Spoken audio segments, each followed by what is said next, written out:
All right, and welcome back to That's Some Cheese, part of the Vendetta Sports Podcast Network. Today's Thursday, February 4th, and we have a special appearance, his first appearance on the show. Karl Heiser, he's our guy. He does college basketball, some football, baseball stuff. He's kind of everywhere. Karl, how are you? Doing good. A little tired. Been a long week. I'm sure you can relate to that. Excited to make my debut. Looking forward to talking about some stuff. Yeah, I wanted to get Karl on the show because Karl's like one of our best guys, but we're going to get to that in our opening rant, and we'll see where I'm going with this. Of course, our good, I don't know why I said good, our producer, Alex Jacobs, he's on the show today, of course.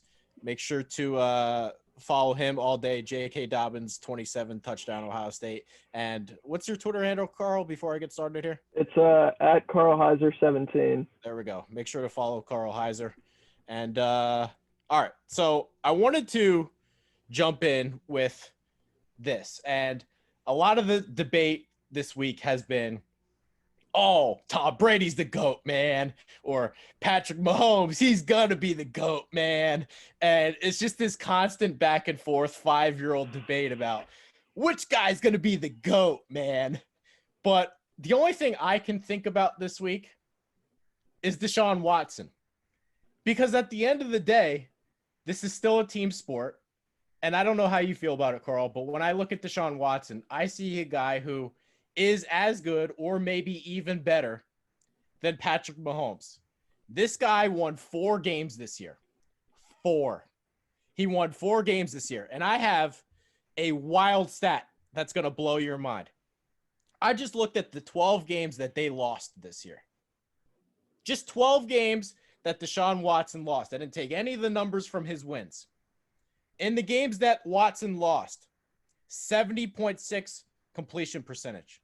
That would have ranked second in the NFL, 0.1 behind Aaron Rodgers. So he when they lost, he completed over 70% of his throws. Yards per attempt. And again, in the games that they lost, number 1 in the NFL, 8.5 yards per attempt. Passer rating. In the games that they lost, number 2 in the NFL, 108.9 passer rating, just behind Aaron Rodgers. My point being, I feel like Deshaun Watson today with the site. We have let the interns run wild. The prisoners have run free. The delinquents are going crazy. I need help. I need help with this site. And one of the reasons why I brought Karl on today is because, one, I'm going to let him know he's going to be one of the first guys that gets a contract here because he does his job and he's great. But Karl doesn't need us. Karl is a bio major. And if this website thing doesn't work out for him, Karl can just be a biomolecular, I don't know what the term is. He can do whatever he wants. Karl has talent. Karl has options. Karl doesn't need us. But if we get to the point where we can afford Karl, that would be great. That's what I hope every single person here is. I feel like Deshaun Watson here today because these interns don't have a brain. These are some of the dumbest people I've ever come across. Karl, we're in week 2 of, I'm sure you're in week 2 of school or whatever. Yeah. I had a guy ask me, how do I log into WordPress yesterday? Yeah, that's tough. I can't make up this stuff. I can't make up this stuff. We have some people that have written a total of 1 blog. For how I hand in the grades, these guys need to record timesheets for, okay, this is what you're doing. This is how long it takes. I don't have timesheets from people. I feel like Deshaun Watson today. Karl, and I'm going to say this to Karl because I like Karl. He's one of our guys, and I hope we can keep him, and I'm 100% honest. We should be making a lot of money right now with the views that we have. A lot. Instead, I have to spend 8 hours a day babysitting people, not being able to do the things that I need to do to get people like Karl paid. My point being, this is a team game. Andy Reid has everything to do with Patrick Mahomes getting there. These guys need help. Tyreek Hill, Travis Kelce, these guys need help. I wish you would have gotten the game right. If I asked you who Boomer Esiason's head coach was, you would have never got it. And Alex, this could be a homework assignment for you while I talk to Karl here, but let's do a side-by-side comparison of Troy Aikman's numbers and Jim Kelly's numbers. And I bet you Jim Kelly's numbers are just as good. He just didn't win the Super Bowl because you don't know who his coach was. And you don't know his wide receiver was Michael Irvin. And his running back wasn't Emmitt Smith. So, Karl, let's just open it up to you. I know I said a lot, but I feel like Watson today. I need help. Yeah, it's definitely been tough just like reading the Slack and seeing like just all the nonsense going on in the Slack. Like it seems like there's a different thing every day. But yeah, like just always something new. I mean, at the end of the day, just do what you said you were gonna do. Like don't set the expectation that you're gonna do something and then not do it. Like that's it's simple. Like just be a person of your word, say what you're going to do, and then just go do it. Like, if you have questions, like you can ask them. Like, it's fine to have questions about things. I made that very clear. Yeah, like that's the thing that gets me is people who just like would rather not know what to do and then do the wrong thing and like ask about it afterward instead of just asking beforehand and then knowing what they're supposed to do. It takes me. I don't know. I don't think this is an overreaction. I think it takes me 30 seconds to check Karl's blog. He does the permalink every time. All of his grammar's great. I just plug it into the Grammarly. I don't spot anything. I make sure his checklist is good and it goes out. That's Karl's blog every single time. Some of these delinquents, it takes me a good half hour. I don't have that time. I don't. Yeah. But I wanted to spin it into this. What do we want out of our pro athletes? What do we want out of our CEOs and bosses? What do we want and expect out of the people that are important in businesses or important in sports franchises? Because Deshaun Watson was crushed by Brett Favre and he was crushed by Dick Vermeil about he just needs to shut up and do his job. And I got criticized by Trey. You just need to relax on these interns, that you're being too hard on them, and that, you know, the interns, they should just be expected what to do, and you're not doing your job, and you're being a bad leader, and you're being a bad mentor. It's like, I am not going to put up with it, and Deshaun Watson's not going to put up with it.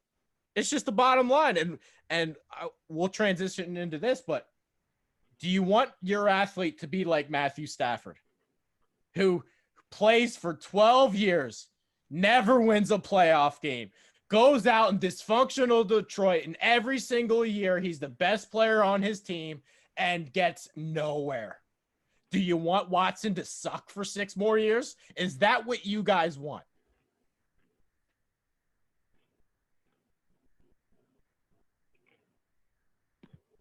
Yeah, like here, Trey. What'd you say?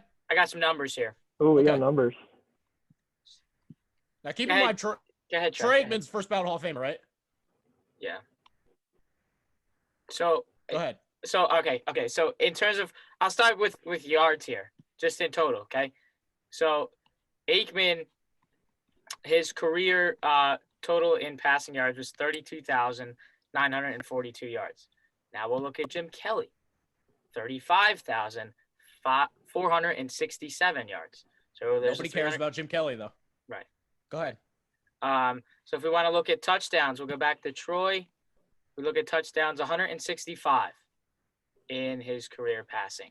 Now we'll go to Jim Kelly in touchdowns. In his career, 237. Nobody cares about Jim Kelly. Keep going. We can look at where his completion percentage. So we'll go over to Troy Aikman. His completion, he might get him here, 61.46. And then Jim Kelly, 60.14. So that's close there. We also look at games played too. Troy Aikman played 5 more games than Jim Kelly. Troy Aikman played 165 and Jim Kelly played 160. So how the hell let's go back to touchdowns. How the hell is that possible? Where we got 165 touchdowns in 5 more games for Troy Aikman. Here's how it's possible. You know? This is a team sport. The site is a team thing. I can't do everything by myself. I can't. And neither can any of these quarterbacks. Troy Aikman is revered, but he had Jimmy Johnson and Michael Irvin, and Larry Allen's a first ballot Hall of Famer. And he's got guys. Emmitt Smith's the all-time leading rusher. Nobody cares about Jim Kelly. So this is my statement. Help me help you. Help me get guys like Carl paid. Help me stop babysitting people. Because when I look at the Super Bowl, Patrick Mahomes could be the GOAT, or Tom Brady could be the GOAT. Nobody does this on their own. And I hate the 5-year-old argument. I hate it. Carl? Yeah, I mean, yeah, like it's a team thing. And that's what's crazy about like guys like Matt Stafford is just like, he's just existed in Detroit. Like number one overall pick. And after he got drafted, you basically never heard a thing about him. Like Detroit might as well be overseas for how much you hear about him. Like he might as well be playing football in Siberia. Like, yeah, like the situation does make a difference. It makes a big difference. And you need a It means everything. It means, yeah, like you need good coach, good weapons, like decent defense around you to be successful. And that doesn't mean like you by yourself can't be good, but like you're not going to win.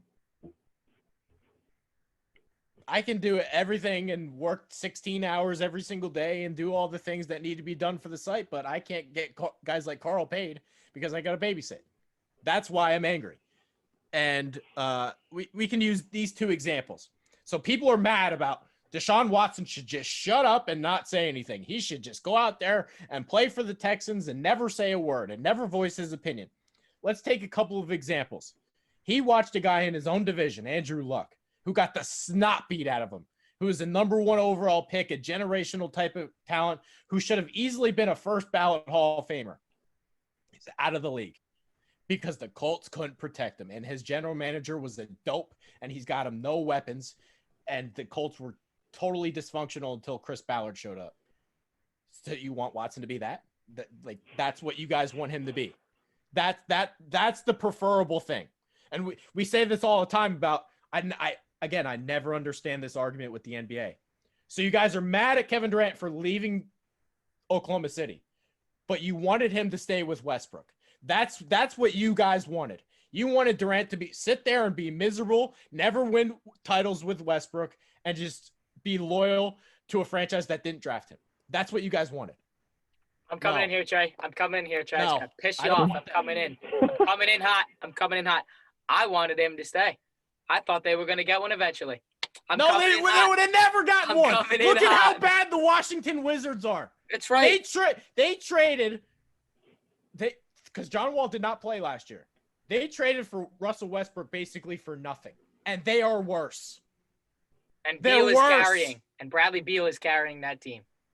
They're worse. He would have never won in Oklahoma City ever. And what does Durant owe Oklahoma City? They didn't draft him.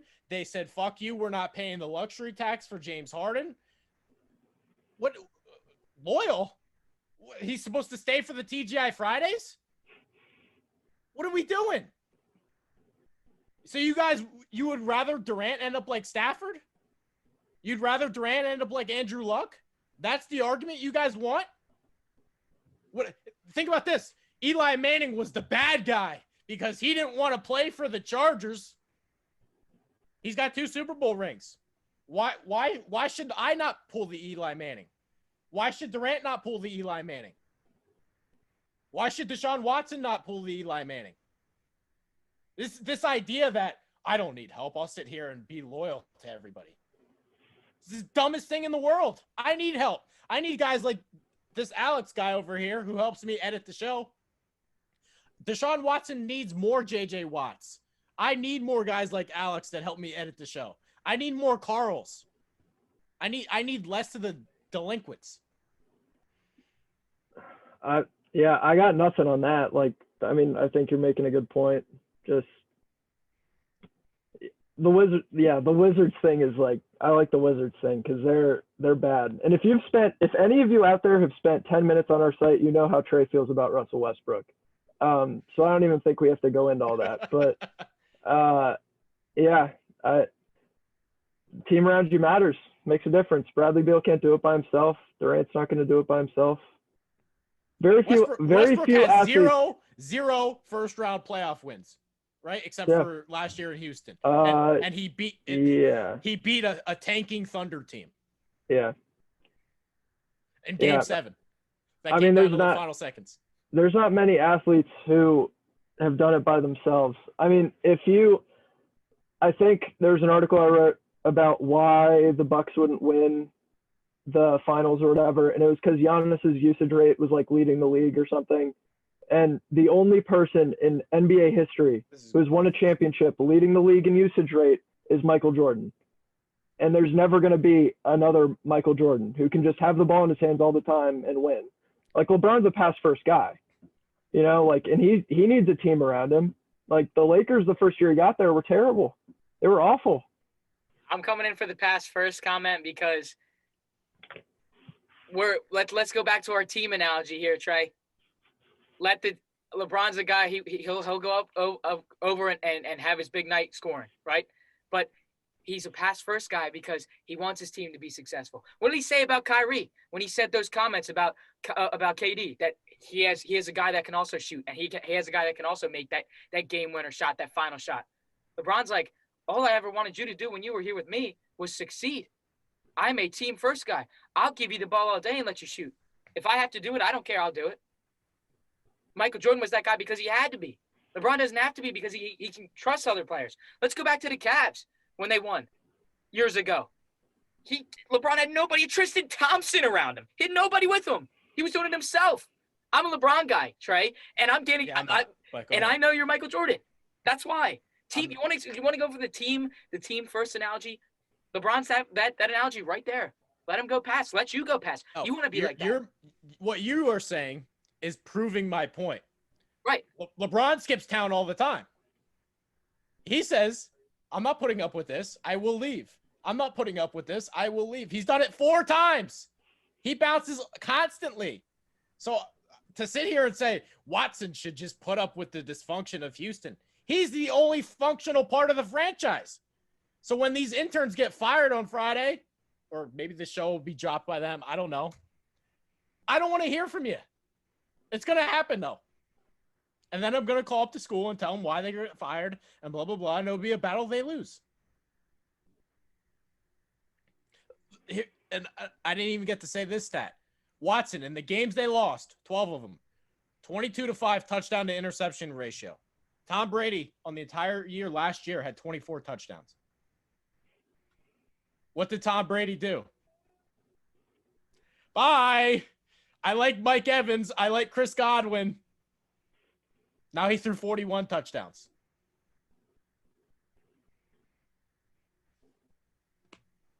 No red zone interceptions all season. So when I sit there and think, oh, this guy's the GOAT, that guy's the GOAT, this guy's the GOAT, my brain doesn't work that way. Yeah. Go ahead, Karl. I mean, yeah, I was just going to say it takes a village. Like, Brady didn't get where he is without Belichick. He didn't get where he was without the Patriots. Like, I mean, you can sit here and say he's the GOAT, and I guess we'll get into that, like, a little bit later, sort of. We're going to get into it right now. Go ahead. Okay. Yeah, sure. Yeah, but, like, at the end of the day, yeah, he needed the team around him, and that's just how it works. That's how everything works. Like, you need people around you to be successful. When I look at what Brady is doing, he should be 100% praised for the year that he's had and gotten the Bucks to the Super Bowl. But when I really look at this, and I don't want to do this to Belichick, but the reason why he left is because Belichick can't draft. And I think I've given the Patriots like an F for their draft like the past 5 years. Ever since Bill Belichick has taken over personnel, their team has gone down the toilet. Scotty Miller would be the #1 receiver in New England. I don't think that's a joke. You can go up and down the list of mistakes. Like, I don't think Bill Belichick watches college football. I really don't.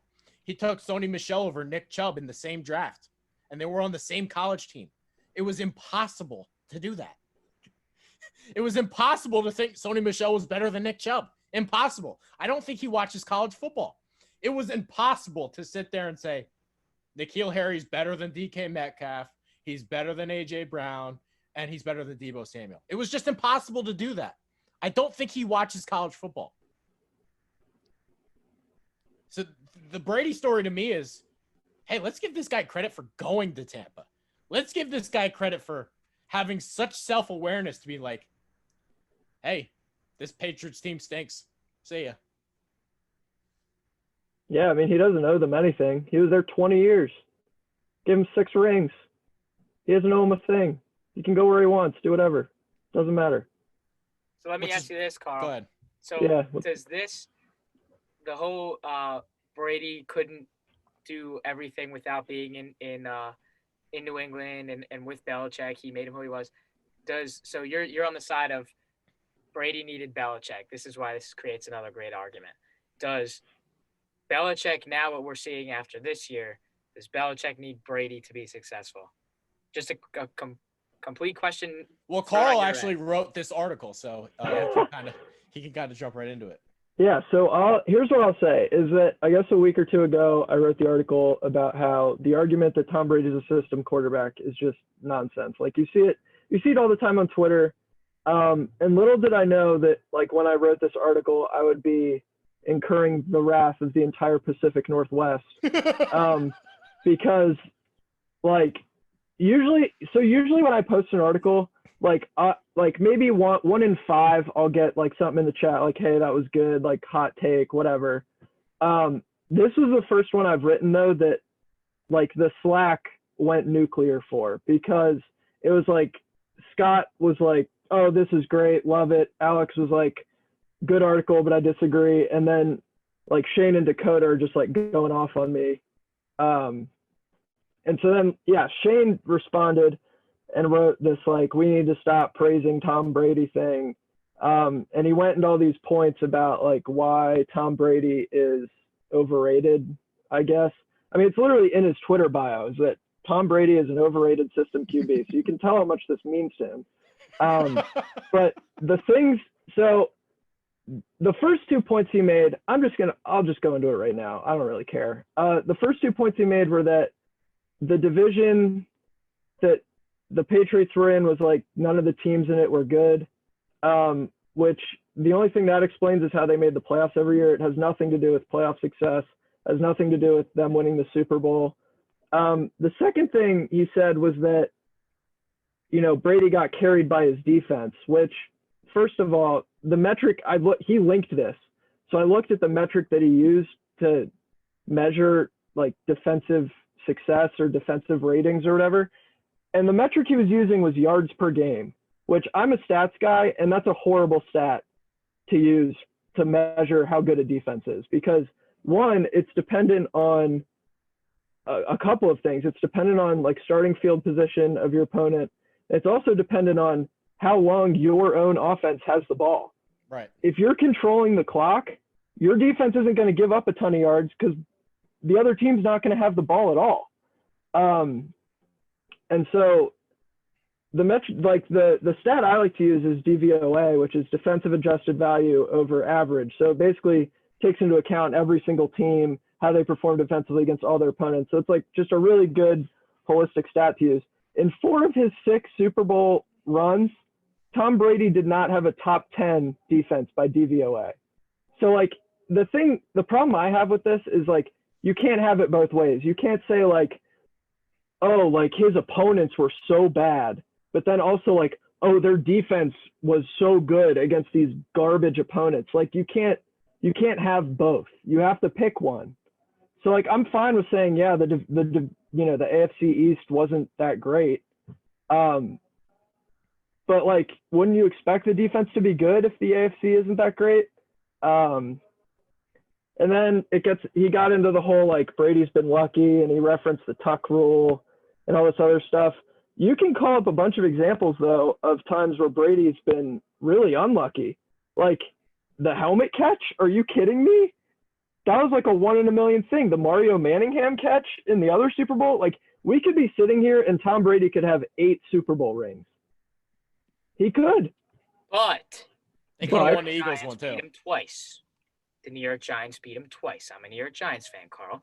That's why I'm getting involved. No, listen, yeah, credit to the Giants. I'm just saying, like, for as many times as you can call up examples of Brady being like lucky or whatever with the tuck rule and stuff like that. Like you can call up examples of him being extremely unlucky too, where like he lost the AFC Championship game. He lost those 2 Super Bowls to the Giants, which I don't think anybody expected him to lose twice, maybe once, but not twice.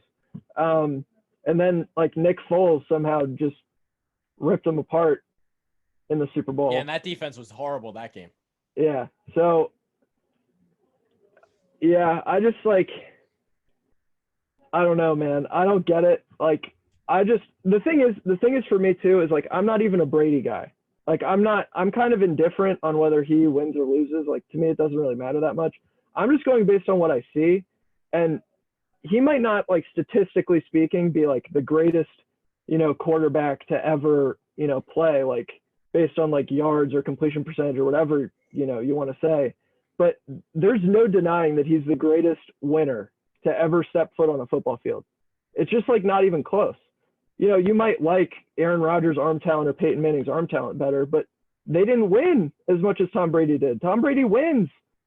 So, yeah, I mean, and then the other section of this article too was like, Tom Brady's performances in, conference championship games aren't that good, which I think is a little unfair and a little cherry picked because, like, you're going against the best team in your conference. Chances are they're going to have a good defense, and you're going to have to game plan around that.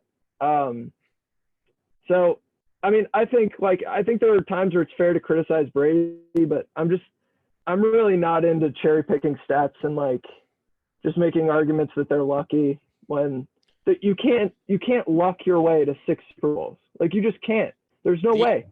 The only Super Bowl I feel like they really stole one, they should have never won, was the one against the Rams. Mm-hmm. I honestly thought that Patriots team, like just the team in general, was really not good. Yeah. They were a D Ford half-yard offsides. They would have lost to the Chiefs in the AFC title game. And then in the Super Bowl against the Rams, Jared Goff, like Blake Bortles would have won that Super Bowl. Trent Dilfer wins that Super Bowl. He was so bad in that game that was the only year I really felt like New England stole one. They shouldn't have gotten that one. Yeah. I mean, that game, I remember watching that game. That was painful to watch. It was like watching paint dry. It was really tough. And that's a good segue too into like this idea that, they always reference like this, system that Brady's in that like helps him succeed, which like name a quarterback that's good consistently who's in a system that doesn't allow them to succeed. Like if Patrick Mahomes was if he played for the Jets, like nobody would care. Nobody would care about Patrick Mahomes. That's what I say all the time. Nobody would care about Patrick Mahomes. Nope. So there's a sense in which every quarterback is a system quarterback. They all are. Yeah, which is why I wanted to bring up the Jim Kelly thing, Boomer Esiason, Dan Fouts. Nobody knows who their coaches are off the top of their heads. Like, nobody knows their wide receiver or running backs off the top of their heads. Yeah, I mean the system. I'm gonna keep using air quotes because it's ridiculous. Like the NFL teams figure it out fast. Like you've said this before with Lamar Jackson. Like once they figured out, oh, he's gonna run the ball all the time. Like they key in on that. They figure it out. They stack the box. Like teams figure you out fast. The NFL learns fast. And there's, Brady and the Patriots went 12-4, 13-3, like pretty consistently. And you know what happens when you have like a bad quarterback and a good coach? You get the LA Rams. You get Jared Goff and Sean McVay going 9-7, making the wild card game. You don't win the division. Yeah, or you just trend downwards. Like you don't just go consistently 12-4, 13-3 because it's hard to win games in the NFL. It's hard. Let's take a quick break to go to one of our sponsors real quick. I want to shout out the Twitter handles where you can find the clips of the show on social media. Let me pull that up quick. Sorry, all day J.K. Dobbins.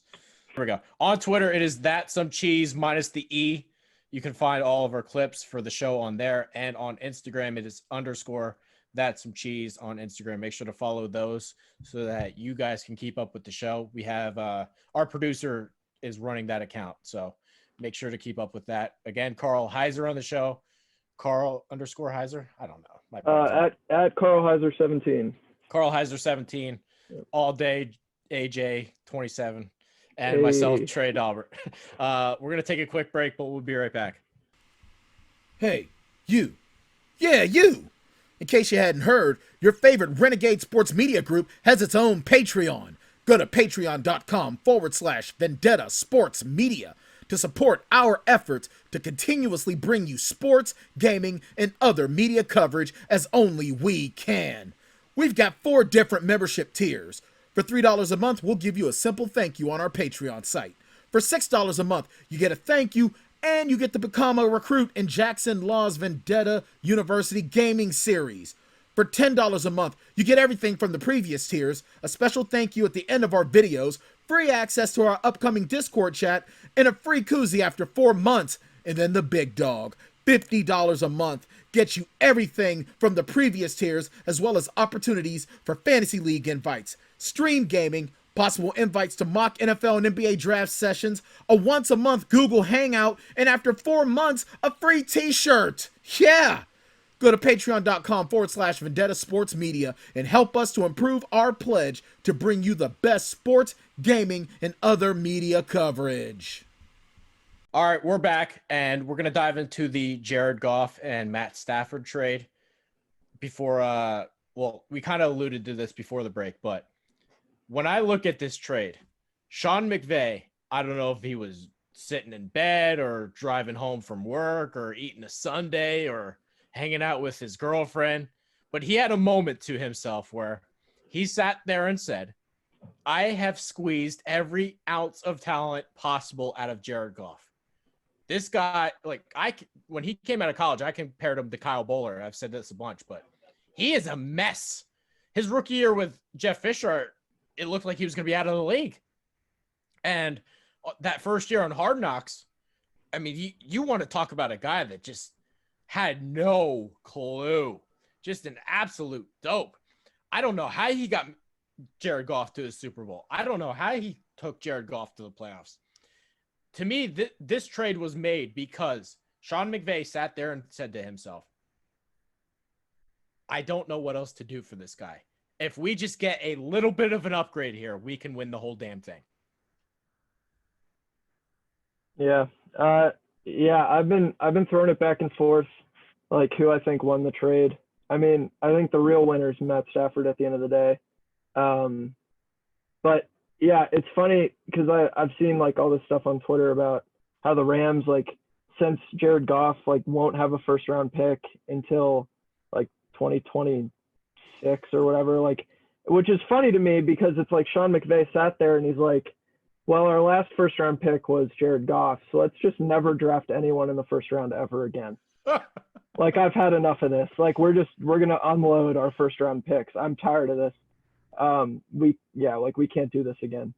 McVay just can't be bothered to, like, he'd rather just trade for a guy like Matt Stafford than like try to develop somebody. And like, I respect that. And I try to look at this from the Rams and the Stan Kroenke's perspective and Les Snead, the general manager's perspective. You don't make this trade unless you think, okay, we think Sean McVay is a top 5 coach and he can win a Super Bowl with Matt Stafford, right? Like, why else would you make that trade? Yeah, like, that's the thing too, is for once, like, you'll have like you'll have a coach who's been doing it all on his own for the last however many years. You'll have a quarterback who's been doing it all on his own for 12 seasons, and they get to come together. And, you know, Matt Stafford's like a smart guy because you don't, like, he's had pretty terrible coaches and he still throws for like 5,000 yards a year. So like, you have to know like a thing or two about reading defenses for that to happen. Jared Goff is almost, he's just like a vehicle for getting the ball to the first read, is how I feel about Jared Goff. Like, and they always lead the league in play action percentage. And statistically, I saw this the other day. Over the last 2 years, he is statistically the single worst quarterback in football when his first read is not open. Yeah. Yeah, I was looking at like a mechanical breakdown too of just like his release is so long and slow. and he like drops it down by his hip and comes all the way back around. Yeah. And in the NFL, like it's a game of like milliseconds. Like the quick release matters. Like that's why Aaron Rodgers can just like zip off a 50-yard pass in the air to, you know, whoever, Devontae Adams, I guess. But like, yeah, like that's the difference between getting sacked and getting a pass off is like half a second. I don't think people understand how bad Jared Goff is going to be this year. I keep saying this, but he didn't just like lose Sean McVay and go somewhere else. His offensive coordinator now is Anthony Lynn, the old Chargers coach who just kept finding ways to lose all these one possession games with one of the best rosters in the league. I don't know how, like, Jared Goff might be out of the league in 2 years. He's going to be so bad. You didn't just go from Sean McVay to somebody average. You went from Sean McVay to the Detroit Lions and Anthony Lynn. And Dan Campbell, who apparently likes biting kneecaps off. Apparently. I also want to spin this back to the Rams because I have a good question here. The Rams were in the Super Bowl 2 years ago with the Patriots. Lowest scoring Super Bowl in history. Okay? If with Matt Stafford now, that was 2 years ago. Will they be able to, like, can they get back to a Super Bowl? Because that was literally only 2 years ago. I don't know. Like the Eagles. They lose their quarterback and their coach 3 years today after winning a Super Bowl. So can the Rams get back there with Stafford after literally being there only 2 years ago? Well, I think the Eagles suck because Howie Roseman has destroyed their team and they lost who was the real mastermind of the offense, Frank Reich. But I don't know if the Rams will or won't get back to the Super Bowl, but I know Matt Stafford would have won that game. Yeah. I mean, and that's, well, the scary thing is, like, we haven't even seen what playoff Matt Stafford even looks like either. I think he's been to one. Have we? Game. Has he been to a playoff game? Okay. I believe they will. Our guy Alex can look this up, but I believe he was there once and they lost to the Cowboys. Okay. Yeah, but like we really haven't seen playoff Stafford, I don't think. And I think it's going to be in that NFC West, it's going to be loaded. It's going to be loaded. It's going to be nasty. If the 49ers get a quarterback, it's going to be tough because that's like the Seahawks, they'll be in the mix. They still have Russell Wilson. Like the Cardinals are kind of a wild card to me, but like assuming Kyler Murray gets better and I think Arizona can get better. Yeah, like I think they can legitimately improve as long as like Cliff Kingsbury like kind of needs to check his ego a little bit. I think he thinks he's Sean McVay and he's just not, and he just needs to like understand who he is. Yeah, but if the 49ers get a quarterback, they'll be in the mix too. The Rams still have a loaded roster with a disgusting defense. So yeah, we could see 3 playoff teams out of the NFC West. Might see 4. We might see 4. Yeah. Oh yeah. With the way the NFC East is. Yeah, that's true. Yeah. I mean, yeah. Well, think about how bad the NFC has gotten really bad because who's the team outside of Green Bay in the North? The whole NFC East is a joke. And if Breeze retires with the Saints, it's just Tampa. Yeah. I mean, because that's a lot of the other teams that are in the top 10 of the draft are probably going to end up. The other NFC teams are going to, like the Falcons are probably going to take a quarterback. The Panthers are going to need a quarterback. Yeah, so there's really nobody in the NFC. It's almost wide open. It's really just if you win the NFC West, pretty much, you win the NFC. Yeah. Just before we move on to some baseball topics I had in mind, just for those who don't believe help matters, what Matthew Stafford looks like is going to be a real indication of how much a team sport this really is. Do you have any Super Bowl predictions? Any prop bets, any game predictions, anything? Yeah, I'm not really a betting guy, but I guess if I had to predict, I'd probably say the Chiefs. I just think they have the better quarterback right now. They have the better coach, and I trust Andy Reid a lot in the playoffs. I trust him a lot. Yeah, I mean it's a cool story, like Brady going back, but I think I think the Chiefs win. We'll see. I mean, the Bucks defense is I think a little bit better, but yeah, my expectation is that the Chiefs take it. Go ahead, Alex. Chiefs- I don't know what you're saying. Chiefs -3 lock. Lock it in. Lock it in right now. Lock it in right now. Kelsey MVP. Lock it in. Okay, back to Matt Stafford before we go. Sorry. Ken. Actually, well, hold on. Before Go ahead. I don't like repeating myself too much on previous shows, but I do want Carl's opinion on one last thing before we move to baseball or Stafford or whatever. Do you think I'm a crazy person when I say that there is a chance that Andy Reid could go down as the single greatest head coach in the history of the NFL? So okay, yeah. So I listened to that show, and my initial reaction was like, oh, there's no way. But then like I kind of thought about it, and I like sat there and I was like I can kind of see where you're coming from with this. I mean, I think we have to see him win a little bit more. But like the door's definitely not closed. Like there's coaches in the NFL. That's all I wanted. The That's all door's I been wanted. closed. The door is open. I think the door is open. Yeah, especially because like what people love to see in the NFL is great offense. People don't really appreciate defense anymore the way that they should.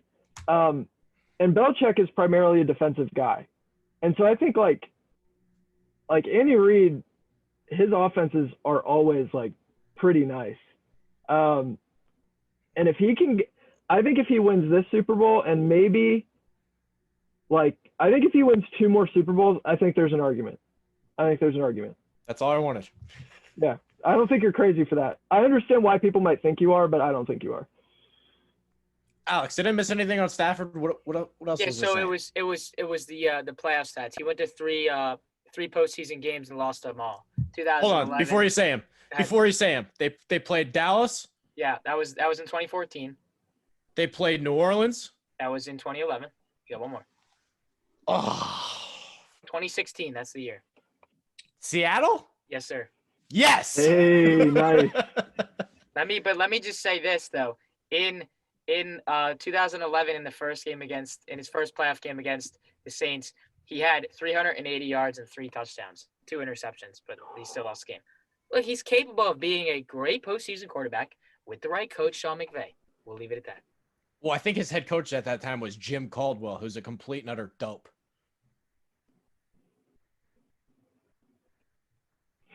I want to weigh in on that for a second about Andy Reid before we go. I know we already had this conversation, Trey. Let me just say this one thing. We also have to take into account these coaches getting to the big game and winning the big game. So we know Belichick is capable of doing that. But you look back with Andy Reid, we got this Chiefs one, and then we got a couple NFC championships with the Eagles. That's where I disagree. That's the difference, though. That's where I disagree. My most impressive memories of Andy Reid are when he took Donovan McNabb, who sucks, to the NFC title game 4 years in a row. That's the most impressive thing, in my opinion.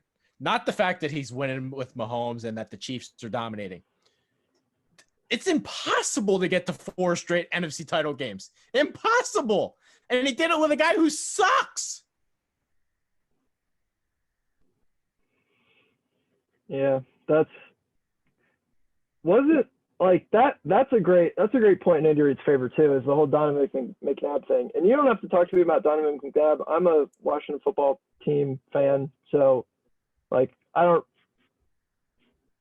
know. He's fine. He's not good, but he's fine. Didn't he get wasn't McNabb on the cover of like video games and cereal boxes and stuff? When he got traded to your team, he sucked. Oh, he was awful. He was terrible. He was really bad. But we've gone from Jason Campbell to we haven't had a good quarterback in a long time. So but I was told McNabb could play. I was told that McNabb was responsible for their success, that he was awesome. Yeah, no, it was all Andy Reid. Yeah. It was all Andy Reid. All right, some quick baseball things, and then we can wrap up because I know Karl has other things to do. What does Dustin Pedroia, the retirement, mean to you? Because I kind of went on a little bit of a rant, but as a balding white guy, he sort of resonates with me. Yeah, I've been a Red Sox fan my whole life. Grew up with it, and so kind of like it was kind of about the time that I like really started to like really understand baseball. Was when Dustin Pedroia was coming up in like 2007, 2008, and hearing that he retired was definitely like kind of a sad thing for me. But it was coming for a while. Like he hasn't played in 2-3 years. The first thing that I did when I heard that he retired is I went and watched the last out of the 2018 World Series where Chris Sale made Manny Machado look like a fool. Because Manny Machado is the person that we have to thank for why Dustin Pedroia was not able to finish his career in the way that we probably wanted him to. And I think we can safely hold Manny Machado accountable for that. Yeah. Like that's his fault. It's his fault. I've over the last couple of days since the announcement, I've been considering just like he went from winning the Rookie of the Year in 2007 to winning the MVP in 2008, which is insane to me that he did that. Not only that, do you remember when he first got called up? He couldn't hit the broadside of a barn like his first 40 at bats. Yeah, he was bad, and he had a good soundbite about that. I was reading the other day, and I don't like specifically remember what it was.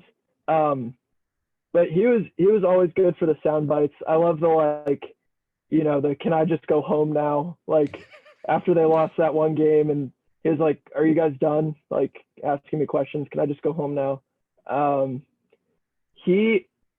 What's great about him too is when you think about like over the last 20-25 years, how many like really good second basemen can you name? That's my argument with Bogarts. Yeah. Like the people people don't appreciate how good Bogarts is. You can go up and down the list of just baseball history. It's impossible to find shortstops who hit 30 home runs. Like they don't exist. It's A-Rod. Like that's the list. Yeah. Yeah. Pedroia, you can't find second basemen that do the things that he does. Forget about the Gold Gloves. How many second basemen hit 300 every year? Yeah, at like 5'6".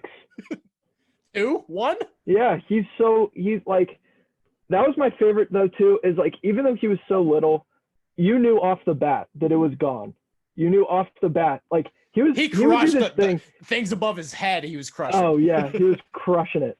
And like that's the thing, is I was going through and the list of there are the fewest second baseman MVP, like second base is the thinnest of positions that have won the MVP award. They don't exist. They don't exist. Like it's been since Pedroia, I think it was Altuve, and he's a fraud. So like, who cares? But yeah, it's like in the last like 30 years, like who are great second basemen you can name? I mean, I guess like I don't know, Ian Kinsler. Like, isn't that funny though? How Kinsler started over Pedroia in college? Yeah, that is funny. I love that. But yeah, it's like Ian Kinsler. Who's not close to Pedroia either. Yeah, who's not really. Chase Utley. Maybe. I mean, like Brandon Phillips. Like no. Well, that's the thing though. Is like you start getting into these guys, and you're like, he was not better than Dustin Pedroia. I mean, DJ LeMahieu is probably the best second baseman right now. Actually, not even probably. He is the best second baseman right now. But he's also big. Like he can play third base. He can play first base. He's an athlete. Yeah. He's great. But yeah, just like for a position that doesn't produce that many like great players, like he was great. He was awesome. And people think I'm nuts for this. I got some pushback when I wrote the Red Sox Mount Rushmore, which I'm having our guy Milo do right now. I put Pedroia on there, and people think I'm crazy. But one of the biggest things is, again, what you're saying, second basemen like that don't exist. He's an MVP winner. And even if you want to point to the 2018 team, I don't know that they win without him. He was such a good leader. You don't go from Ortiz to, like, most of the time you go from a legend like Tom Brady, it looks like what the Patriots did. When you lose Ortiz, they lost Ortiz, but like the leadership component was still there. he's so important beyond of just being a baseball player. Yeah, I would love him to come back to the Red Sox, honestly, as like a bench coach or something. Like, it doesn't have to be right now, but it can be like 5 years down the line. What Varitek does. Yeah, exactly. Yeah, I think so. Varitek was the last like captain of the Red Sox, but I feel like Pedroia is definitely deserving, like, to have worn the C on his jersey. For sure. Because it's like, yeah, he was just phenomenal though. And that 2008 MVP award, like, I don't think people understand like how crazy that is. Like 2007, 2008 was like peak steroid Alex Rodriguez, and he beat him out for the MVP. And like, they weren't even really in the mix. Like, I don't remember really the 2008 Red Sox really at all. But I want to say they lost to the White Sox that year in the playoffs. Yeah, that sounds right. But like, they weren't like really in the mix. Like, even 2007, people were like, nobody really predicted before 2007 that they were going to win the World Series. I mean, I heard a great story on like another, I think it was the Barstool podcast. But anyway, they had Pedroia on, and he was talking about how, I think as a rookie in spring training, he was telling like one of the owners of the Red Sox, like, we're going to win the World Series. And the guy was like, no, you're not. Like, if you guys win the World Series, like, I'll buy you whatever car you want. And then they came back next spring training, and Dustin Pedroia was like, yo, where's my car? Like, give me my car. It's just like, yeah, he was great. I love the story about how David Ortiz didn't know his name for like 10 years or whatever. What did he call him again? I think he just called him like Petey or something. Petey, yeah. Right? Yeah, he called him Petey. But yeah, that story always cracks me up, because like, somebody called him Dustin or whatever, and David Ortiz is like, what did they just call you? And he's like, that's like Dustin, like, that's my name. He's like, they say it like every time I come up to the plate over the PA system. Like, we've been teammates for 8 years and you didn't know my name. But yeah, he was really, I think, the heart and soul of the Red Sox for pretty much his entire career, even when he wasn't playing. And I'll definitely miss him, but you know, it happens. I mean, he's pretty much been retired unofficially for the last, 2 years. And I wish he had gotten the send off that he deserved, but that's how it goes. Yeah. Rip the Laser Show. Yeah, the Laser Show. Yeah, one more quick thing, and then we can wrap up. Just give me your take on the Nolan Arenado trade. I know you've been critical in the past about the Rockies. My sort of take on it was, I want to love this for the Cardinals, but every trade that John Mozeliak makes, he ends up losing it. Yeah, so I heard that take, and what I was kind of thinking with that was just, it's, hindsight is 2020. So like, we look back and we say like, oh, like, how could he have traded Luke Voit? Like, he just led the league in home runs. But like, back when he traded Luke Voit, like, Luke Voit wasn't really anything. But the thing with this is like, this trade involves an established like MVP level player. I think it's criminal that Nolan Arenado does not have an MVP award yet, because he's phenomenal. He's an incredible defensive player. He's just put him down for 35 home runs a year. So, I like this trade because it's not often that you can just like pick up an MVP guy. Like, those guys aren't really on the market a whole lot. Usually they get locked up. So we'll see. I don't know about the Cardinals as far as like them being super competitive this year. That's my sort of point on it too. Yeah. Let me ask you this: like, we got excited when they traded for Paul Goldschmidt. Are we sure they won that trade? Because he wasn't even really good the past 2 years. Yeah, he hasn't been great. That's a lot of money they're giving him. It is, yeah, that's true. So, yeah, I guess like we'll see, like, we'll in a year and 2 years, like, be able to definitively say like that was a good trade or that was a bad trade. But honestly, I'm just happy for Nolan Arenado, because I've said it before, the Rockies are going nowhere. Absolutely nowhere. They at one point, Trevor Story, DJ LeMahieu, Nolan Arenado, Charlie Blackmon, and did nothing. Didn't pick up any pitching. Didn't pick up any, guys who could hit in the 7th spot, 8th spot, put nobody around them and have just wasted them. And, I think next, get Trevor Story out of there because I think he's top 2. I think he's a top 2 shortstop. I think Trevor Story is a top 2 shortstop. Who's your top 5 shortstop? Who are yeah? Just list them. Yeah. Xander Bogaerts, Trevor Story.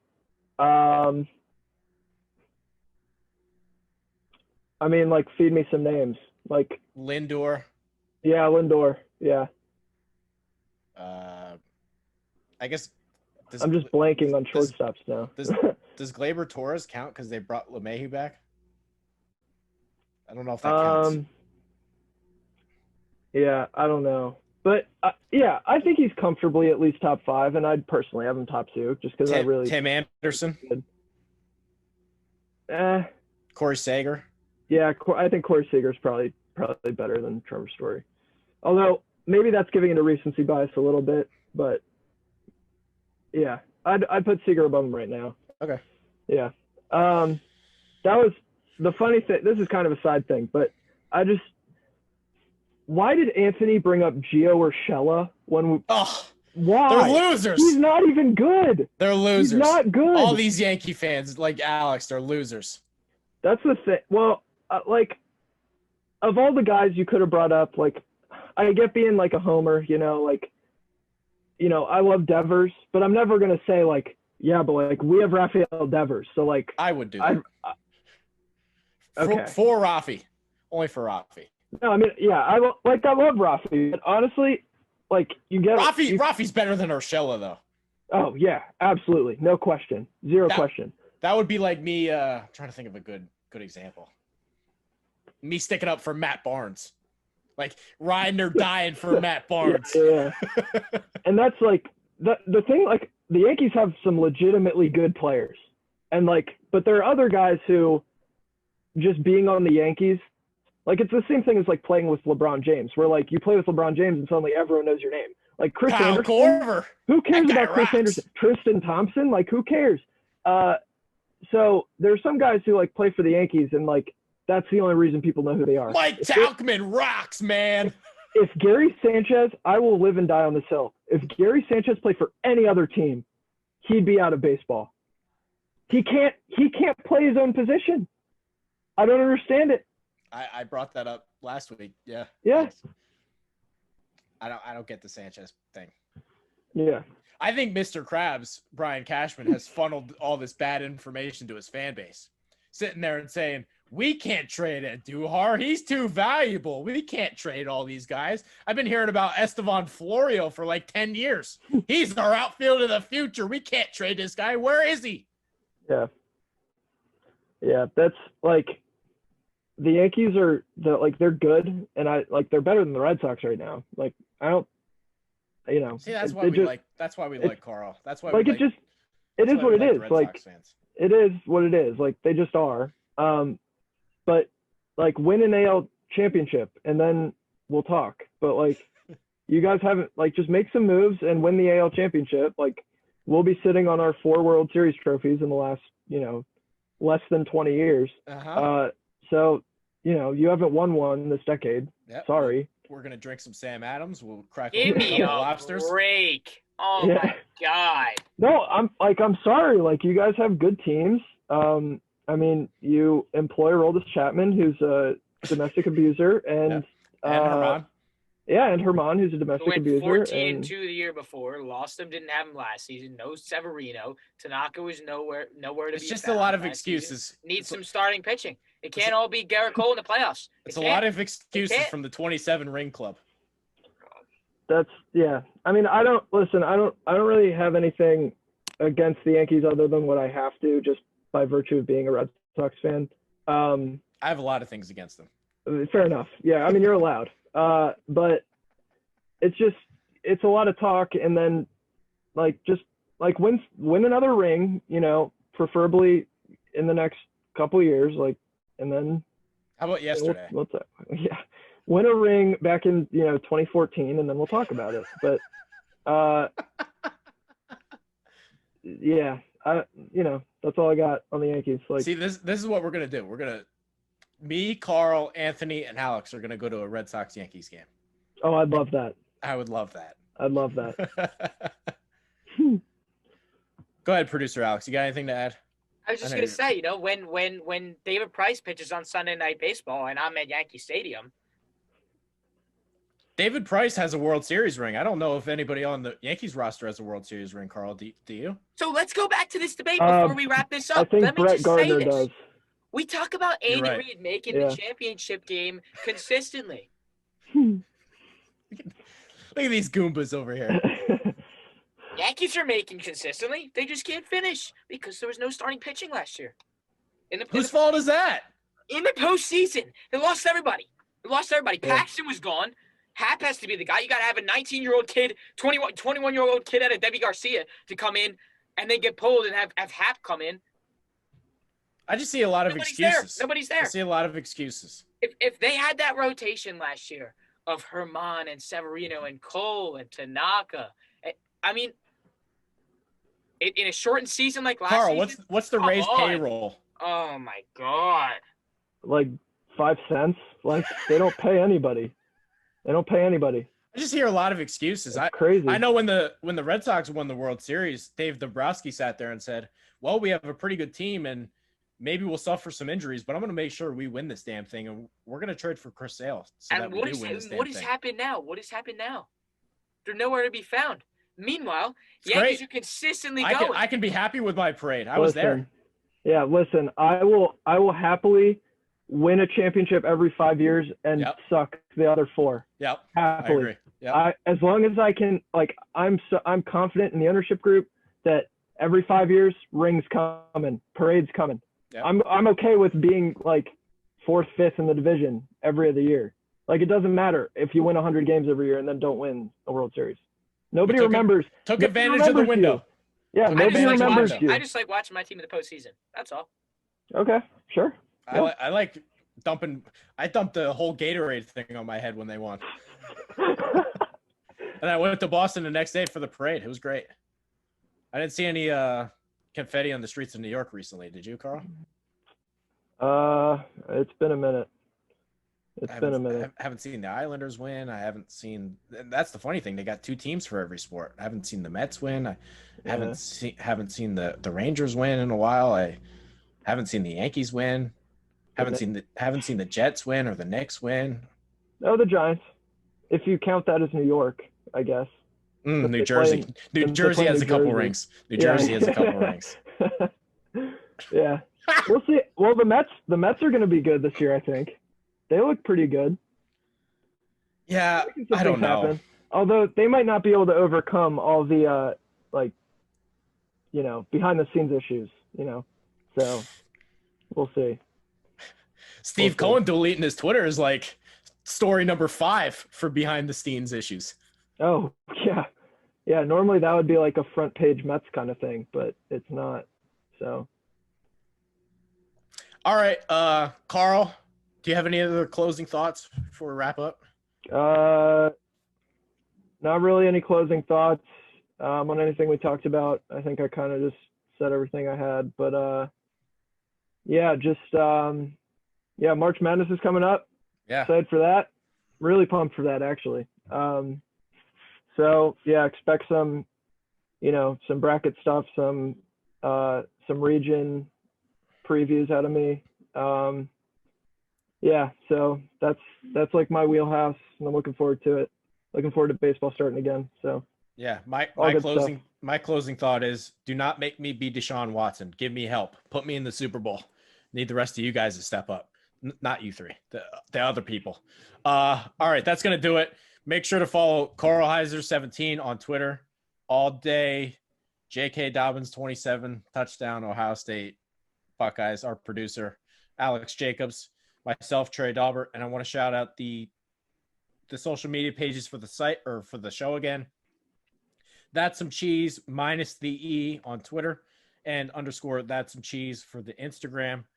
that's going to do it. Thank you guys for watching, and we will see you next time.